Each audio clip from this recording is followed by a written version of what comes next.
Hello everyone and welcome back to another Star Wars figure review. Today we're taking a look at a figure from the Black Series 6-inch line. This one comes to us from the Archive series and it is of course Luke Skywalker in his Hoth gear. This is a figure that I'm really excited to finally have in the collection as it's one that I missed out on when it was first released. Back in 2014 this figure was packed alongside a 6-inch scale Wampa, and for reasons that escape me even to this day I just never managed to pick one of those sets up. I know I had the opportunity to pick it up online several times. I even saw it in stores, but as I said, for whatever reason, it just never found its way into my collection, and I've regretted it ever since. Thankfully, Hasbro have answered at least 50% of my wishes by making this figure readily available, and if you want to pick up this one for yourself, then you can do so via the link in the video description down below. At the time of filming this review, he is in stock now and available to buy at staractionfigures.co.uk. And he's somewhat recommended. For me personally, this was just a gap filler for my collection, and there are certain aspects of the figure that, since it is a re-release, are dated by today's standards, particularly when it comes to articulation. He does feature some modern updates in the form of the photoreal face printing technology, which has received mixed reactions with regards to this particular figure, but it's a decent addition to the collection, again, especially if you're like me and you missed out on it the first time round. So we're going to jump into this review in just a little bit, but before we do that, as always, let's take a look at the packaging that he comes in. Now, as you can see, we do get a somewhat more traditional packaging design for this figure. Obviously, the Black Series 6-inch figures tend to come in boxes, whereas this is a much more traditional card back with a bubble attached to the front. I really like this design. I love the angled edges, and the colours on this one really do stand out, and that is partly due to the 50th anniversary of Lucasfilm branding that you'll see in the top corner there. That's something that I'm really looking forward to seeing on future packaging throughout the year. I think there's potential there for some great releases if Hasbro are really going to go all in celebrating 50 years of Lucasfilm. But as you can see, this packaging, it looks really nice. At the front of the box, we do have an image of Luke Skywalker himself, once again in his Hoth gear, and you've got the character's name down the side of the box.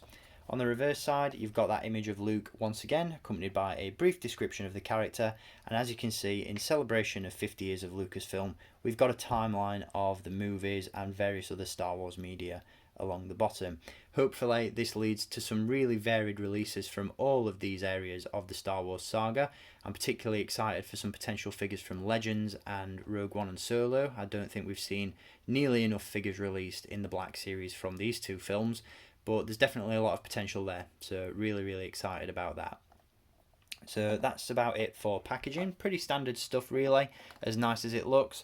But you didn't come here for the packaging, you came for the figure itself. So let's waste little time, let's take a look at what we get inside. So here we have Luke Skywalker in his Hoth gear, and once again, this is an adequate figure. I think that's the best way to describe this one. It's certainly not the best release by modern standards. As I said, the articulation is severely lacking compared to more recent similar releases. When you consider how awesome and outstanding the Hoth Rebel Trooper from the Black Series was, Hasbro really could have taken a few notes out of the playbook for that figure and applied them to a upgrade for Luke Skywalker in his Hoth outfit. Articulation aside, visually it's a decent looking figure. As I said, I picked this one up mainly due to the fact that it was a hole in my collection, and for that reason it looks the part on the shelf. The details there, the sculpt is really good, but again, as an action figure, the engineering behind it is a little bit dated and lackluster by today's standards. The articulation in particular, as you can see, is dated in the sense that you've still got the pins revealed on the side of the leg. He doesn't feature half as much articulation in the arms, and we'll touch base on all those aspects in just a little bit. But for the most part, it's a reasonable release. It certainly could have done with some improvements, but I'm not going to complain too much, just because I missed out on it the first time round, and I'm just thankful to have this one in my collection. Now, as I said, this figure does feature some modern updates in the form of the photoreal face printing technology. I'll be honest, it's not the best with this particular figure. The eyes are really weird. I can't quite describe how they look, but it's almost like the pupils are a little bit too big. He looks really beady-eyed, and there's something about it that just seems a little bit off to me. when you consider the fact that we've had some awesome Luke Skywalker head sculpts in the Black Series since photoreal was introduced, such as the Snowspeeder pilot Luke, the recent Walmart exclusive Jedi Knight Luke Skywalker as well. This one just seems to miss the mark by a little bit. The head sculpt itself is decent, but the photoreal just doesn't work on this one for me personally. One other thing to point out as well is that the original release featured scarring on the face from the Wampa, obviously when he gets attacked in The Empire Strikes Back. This is the same head sculpt, but the scars haven't been painted, but they're still sculpted into the figure. So as you can see, you've got some scarring there under the eye and on the cheek, but it's not been painted. So it just looks a little bit off. This is more of a post-Wampa attack Luke Skywalker head sculpt in my opinion. It's more fitting for a figure based on his appearance in the medical bay after the attack. But it's decent, you know, from a distance it doesn't look too bad, but when you get up close to it, it just could have been a lot better. One other area of improvement that I find with this one is in the scarf on the side of the hat. I'm not a massive fan of this soft goods piece that's been used to replicate that. It's just very effortless, and not in a good way. It just looks like a piece of cloth hanging from the side of his hat. It's in no way detailed. It's just a flat piece of felt, and it just looks weird in my opinion. Takes a little bit away from the overall visual of the figure in my opinion, but not a massive issue. Again, this is just to get a Hoth Luke Skywalker into our collections. I just think, given the fact that this figure is now 7 years old, it could have done with a little bit of an upgrade. Now we'll touch base on articulation in just a little bit, but we'll go over the accessories first. He does of course feature a lightsaber, which again could do with some improvement. This is the older style lightsaber that was released with earlier figures in the Black Series, in the sense that the lightsaber hilt is made of a very soft and flexible plastic. As you can see, it's got a real bend to it, which I'm not a fan of in any way. The blade can be removed from the hilt itself, and the hilt can be attached to the hook on Luke's belt, which is always a plus. I always like it when Hasbro do that with their figures. We also get a blaster pistol, which is nicely sculpted, nicely painted as well, and can be stored in the holster attached to Luke's belt. And then, as I said, we do have some decent sculpted detail on this figure.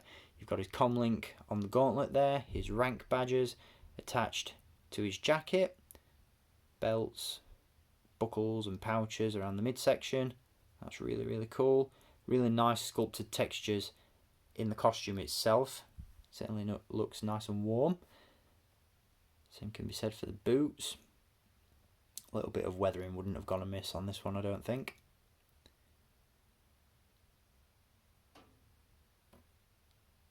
He's got the communications device on the side of the hat as well.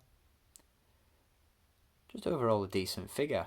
As I said, just to look at on a shelf, it does the job, but there are certain areas that just could have done with some improvement. Now, as I said, articulation is one of those areas, and in that sense we do have a ball joint at the head, we have hinges at the shoulders and at the elbows. Unfortunately, we only get swivels at the forearm. There's no articulation in the wrist itself, so there's very limited articulation there. Can't get him in too many poses with those. We have a ball joint at the torso, hinges at the hips, swivel cuts at the upper thigh, a double joint in the knee, and a hinge and a rocker at the ankle. So reasonable articulation. As I said, by today's standards, it's just a little bit lacking. But overall, it's a decent figure. It's one that I'd recommend picking up if you missed out on it the first time round. If you are fairly confident that Hasbro will go back and update this figure in the near future, then I'd probably give this one a miss. But as I said, if you're like me and you just wanted to plug a hole in your collection, I'd certainly recommend adding this one.